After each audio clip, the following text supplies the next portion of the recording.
Hi there students, welcome back to another video lesson.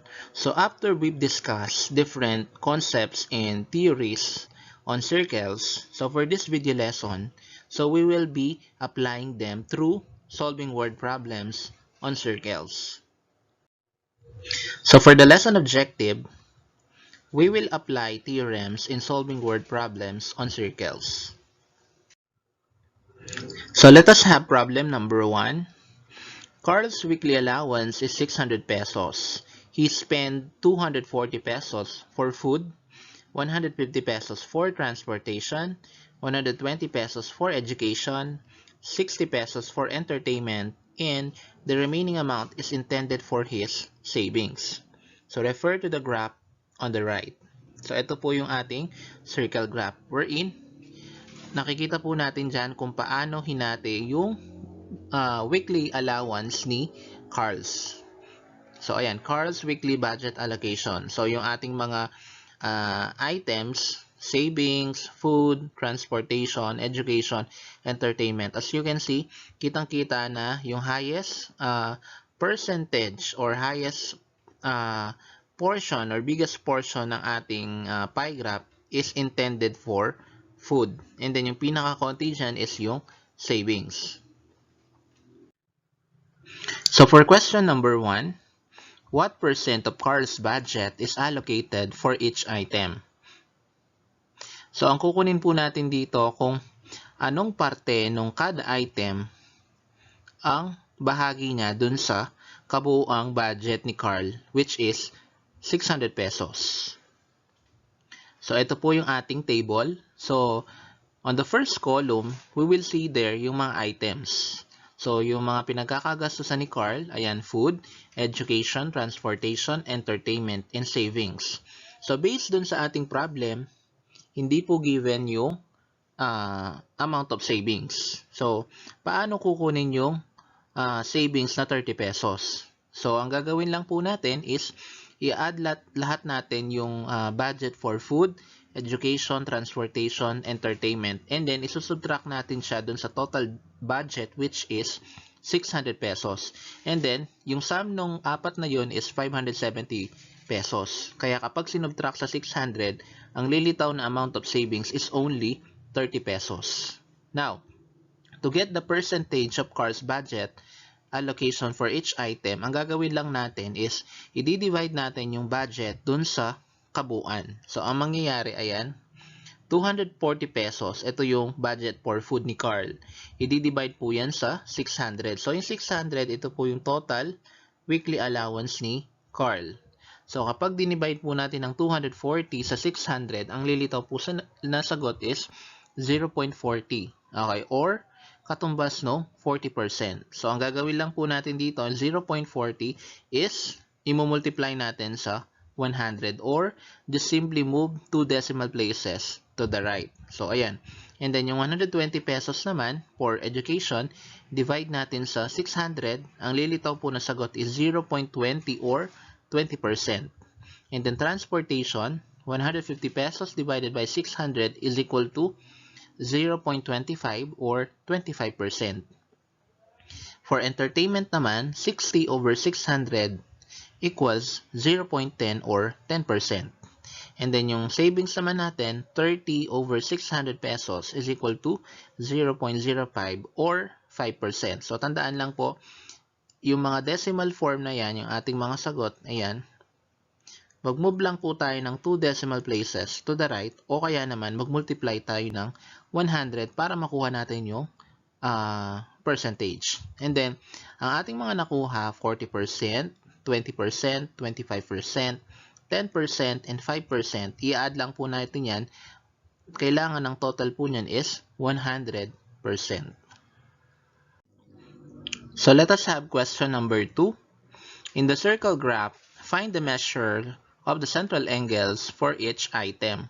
So, a central angle is an angle whose vertex is on the center of the circle. So, paano natin kukunin yung mga sukat ng mga central angles? So, ang gagawin po natin is kukunin natin yung mga fractional value ng mga nakuha natin kanina. So, as you can see, naka-fraction po sila. Yung fractional value. So, 2 pip, 1 pip, 1/4, 1/10, and 1/20. So, saan po natin yan nakuha? So, yung mga nakuha kasi natin kanina na decimal value, 0.4, 0.2, 0.25, 0.1, and 0.05.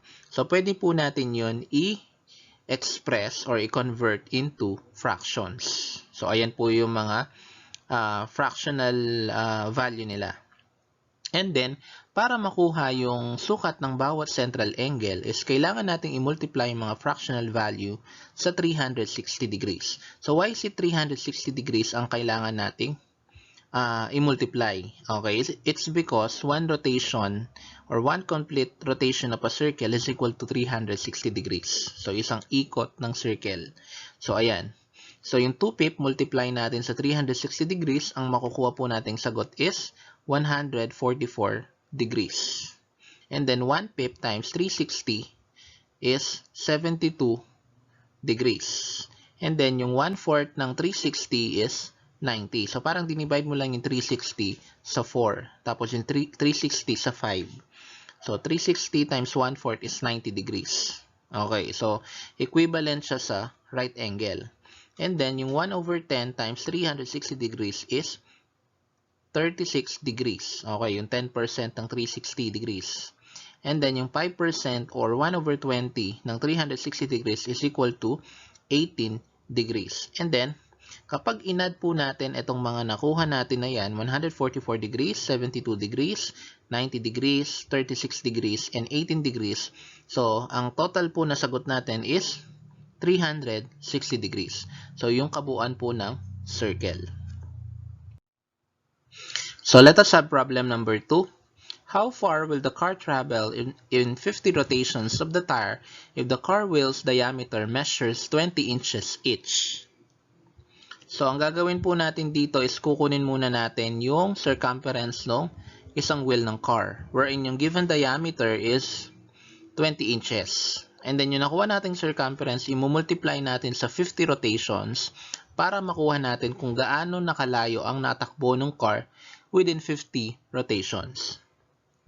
So, yung formula po natin is C is equal to pi d, or we can use C is equal to 2 pi r. Okay, wherein pi is approximately equal to 3.14. D is the diameter, and then yung r kung given yung radius. So, in this case, given po yung ating diameter. So, yun ang gagamitin natin formula. So, C is equal to pi d, and then pi is equal to 3.14 times the given diameter, 20 inches. So, kung gusto niyo pong gamitin yung radius, yung C is equal to 2 pi r, so, ang gagawin niyo lang po is hahatiin niyo po yung 20 inches into 2. So, next, 3.14 times 20 inches, that is 62.8 inches. So, ito po yung circumference ng isang wheel ng car. Now, to determine the distance of the car within 50 rotations, so ang gagawin lang po natin yung 62.8 inches, i-multiply lang po natin yan sa 50. Okay.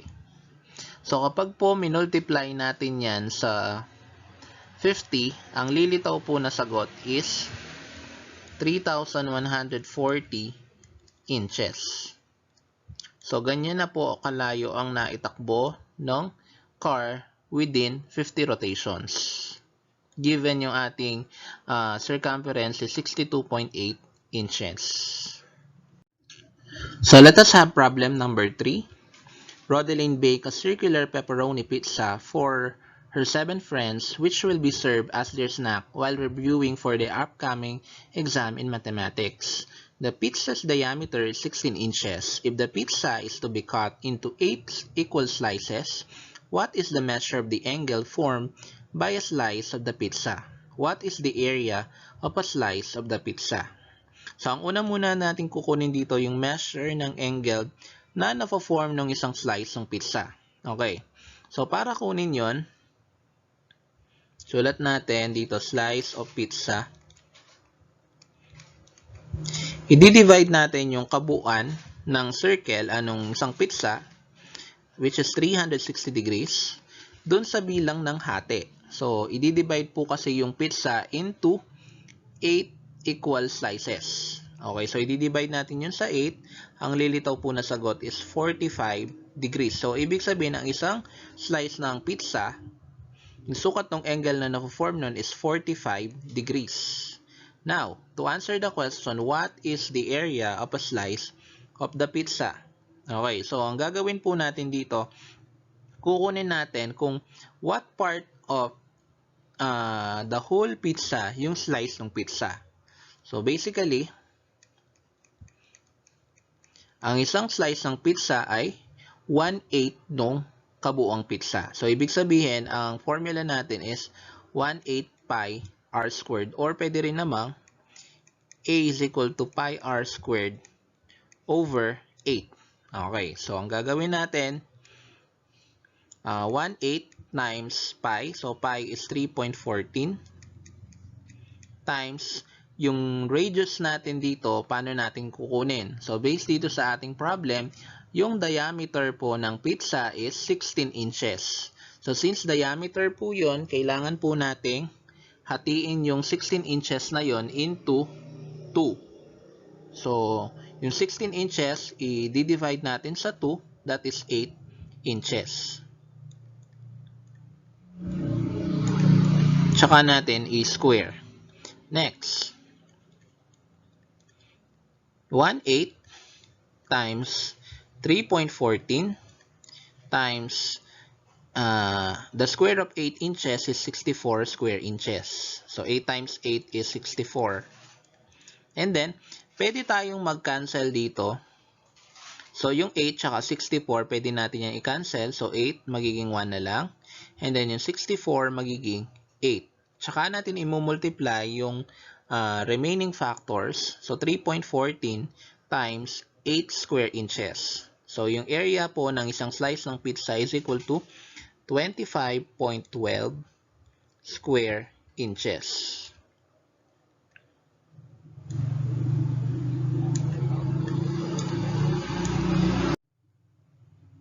So for our next problem, Matt, Joey, and Romy are standing in front of the gate of San Isidro National High School.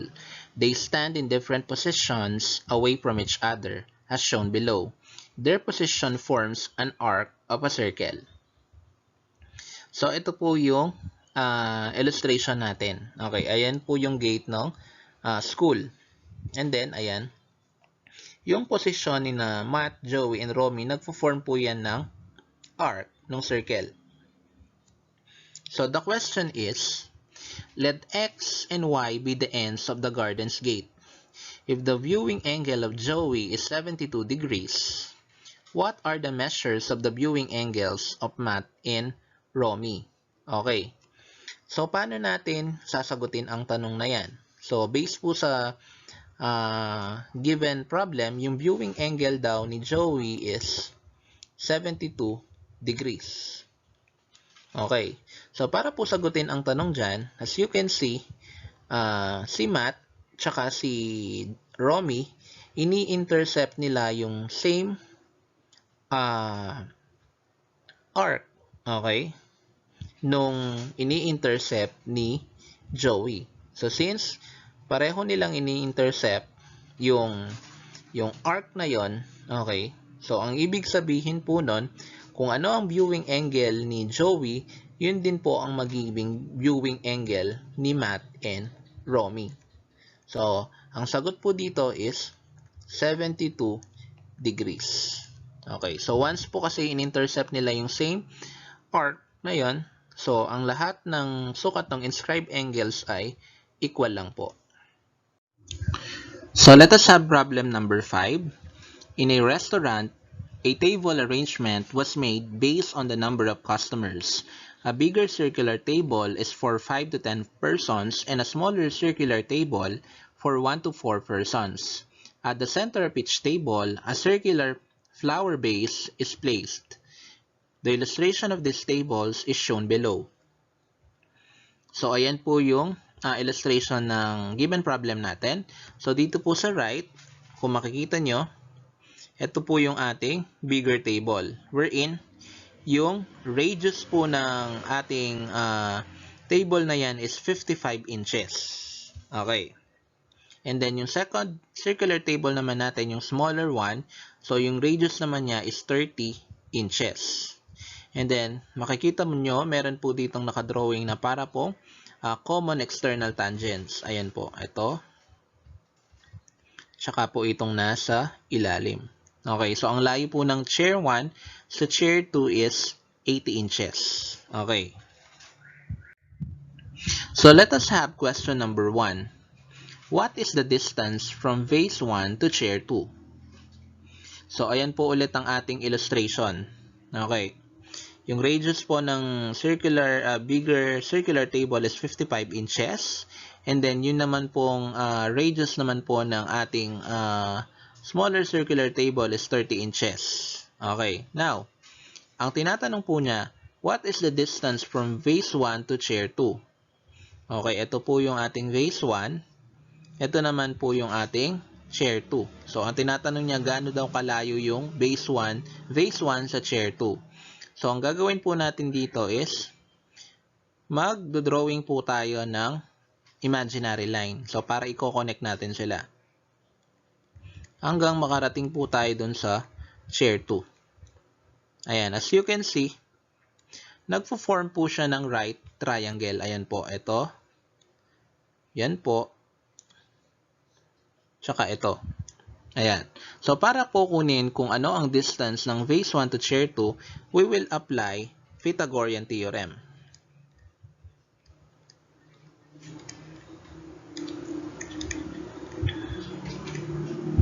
Ayan.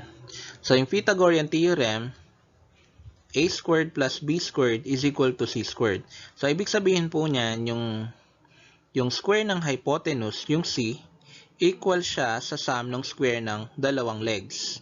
So, based po dito sa ating problem, ang hinahanap po natin is yung hypotenuse. Okay, so yung hypotenuse, ito po yung longest side ng right triangle. So, given po natin dito na legs is 55 inches, tsaka yung 80 inches. So, i-apply natin siya, a squared plus b squared is equal to c squared. So, yung A po, ang magsisilbing unang leg is 55 inches. So, 55 inches squared plus yung 80 inches naman for B equals C squared. Ito po yung ating unknown. So, the square of 55 inches is 3,025 square inches plus the square of 80 inches is 6,400 square inches. And then i-add natin 3,025 plus 6,400 is equal to 9,425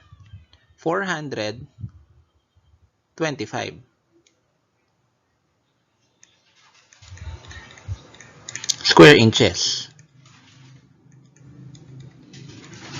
And then, extract natin yung square root para matanggal po yung squared dun sa C, tsaka din yun sa square inches. So, ganyan lang po ang gagawin. Extract the square root. So, and then C is equal to the square root of 9,425 square inches. And then, kapag in-extract po natin ang square root ng 9,425 square inches, that is approximately equal to 97.08 inches.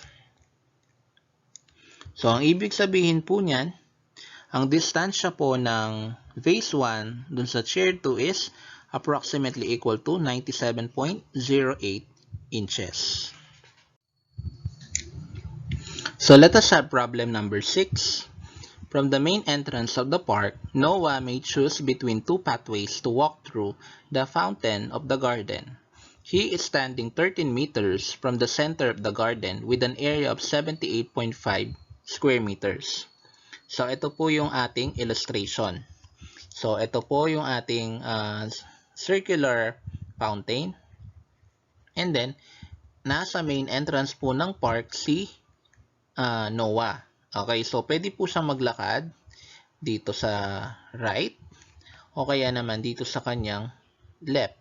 And then, yung distance nung center ng fountain sa kinatatayuan ni Noah, ayan, is 13 meters.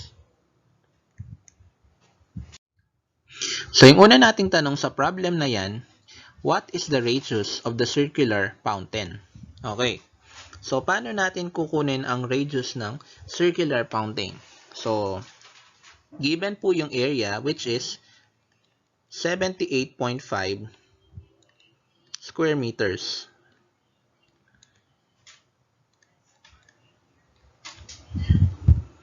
So, paano natin kukunin yung radius ng circle? So, di ba ang formula ng area ng circle is A is equal to pi r squared. So, ang gagawin lang po natin, isa-substitute po natin yung area ng circular garden. So, which is 78.5 square meter is equal to pi r squared. And then, yung pi, ang value po niya is 3.14. So, substitute natin yung 78.5 square meters is equal to 3.14 r squared. And then, i-divide natin both sides of the equation by 3.14.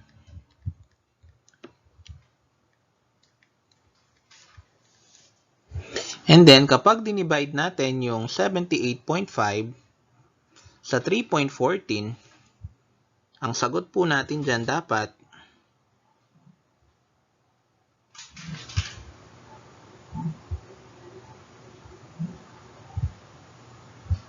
ay 25. So, 25 square meter is equal to r squared. And then, we extract both sides of the equation para makuha natin yung sukat ng radius. Okay. So, r is equal to square root of 25 square meters. And then, square root of 25 square meters is 5 meters. So, ibig sabihin po, yung radius po ng circular garden is 5 meters. So, pwede nyo po yung i-check. So, i-apply nyo po yung formula ng area ng circle and then, i-verify po ninyo kung makukuha bang area is 78.5 square meters. So, question number 2. The pathways are both tangent to the circular fountain. What are the lengths of the two pathways? So, since yung two tangent segments ay meron silang intersection point sa labas. Okay, ito po kasi yung ating mga tangent segments. Ito, tsaka yun. So, meron silang common point sa labas. Ito siya. Therefore, the two tangent segments are equal. Okay, so ang gagawin po natin dito para makuha natin yung lengths ng two pathways na yon, equal po natin sila. So, 2x is equal to 3x minus 6 para makuha natin yung value ng x. So, 2x minus 3x is equal to negative 6. So, yung 3x ililipat natin sa left side. So, magiging negative x is equal to negative 6 and then multiply natin both side by negative 1. So, x is equal to 6. So, ito pa lang po yung value ng x which is 6. And then, kapag sinubstitute natin yon, halimbawa dito, 2x meters. So, 2 times 6, 12 meters po siya. And then, 3 times, dito naman, 3 times 6 is 18 minus 6, 12 meters din po. Kitang-kita nyo naman, yung tangent segments na yan ay equal. Okay. And then, yung radius niya ng circle, ng circular fountain, ito siya, 5 meters. So, let us have the last problem. One day, 5 friends decided to take up a photo as part of their performance task in mathematics. They were instructed by their teacher in mathematics, Mr. Policarpio, to illustrate seconds in a form of photo. To put this into reality, they made use of the fountain in the garden. Illustrations are shown below. So, ayan po. As you can see, 2 second segments ang illustration natin wherein meron silang common point which is C. So, yung ating second segment na una, ayan, is second segment CA or AC. Okay, and then yung external second segment naman natin dito is BC. Dito naman, sa kabila, yung ating second segment is second segment CE. And then yung external second segment naman natin is segment CD. So let us have the first problem. The measure of the intercepted arcs AE and BD are 135 degrees and 67 degrees respectively. Find the measure of angle ACE. So based dito sa ating illustration, yung arc AE, ito siya, which measures 135 degrees. And then ito naman yung arc BD which measures 67 degrees. And then yung na-form na angle ng dalawang second segment, ayan, angle ACE. Yun yung ating unknown. So para makuha po yung sukat ng angle ACE, gagawin lang po natin, kunin po natin yung kalahati ng absolute difference ng measure of angle, measure of arc AE minus the measure of arc BD. 1/2 times the measure of arc AE is 135 degrees minus the measure of arc BD is 67 degrees. Next, 1/2 times the difference of 135 degrees and 67 degrees is 68 degrees. So, kunan lang po natin ang kalahati ng 68 degrees. So, the measure of angle ACE is 34 degrees.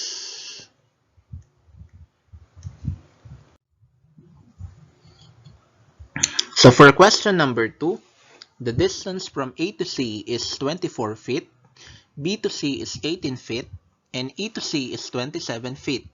Find the distance from D to C. Okay, so dito, ito po yung application ng second segments. Okay, so yung paghanap po ng length ng unknown segments. So, i-label natin. So, yung distance from A to C, so ito yan, 24 feet. And then from B to C, yung kanyang external second segment, ito siya. Ang sukat naman po niyan is 18 feet. And then sa kabila, yung distance ng E to C, yung second segment is 27 feet. And then yung hinahanap natin na sukat dito is yung kanyang external second segment, yung distance from D to C. Yan po yung ating unknown. So, para makuha yon, ang gagawin lang po natin, kukunin natin yung product ng second segment ng AC tsaka BC. Pag-multiply lang po natin yon. So, sulat natin AC times BC is equal dun sa product ng EC tsaka DC. So, yung sukat po ng AC or A to C, ayan, is 24 times yung sukat ng BC, 18, equals yung EC, 27, times DC. So, 24 times 18 is 432, equals 27 DC. And then, we will divide both sides of the equation by 27 para mawala po yung numerical coefficient ng DC. So, DC is equal to 432 divided by 27 is equal to 16 feet. So, ibig sabihin po, yung distance from D to C is 16 feet. So, yung next video lesson po natin will be the application of distance formula. Okay, so kung ano po yung distance formula na yan, abangan po natin sa susunod na video lesson. So, yun lang po. Maraming salamat.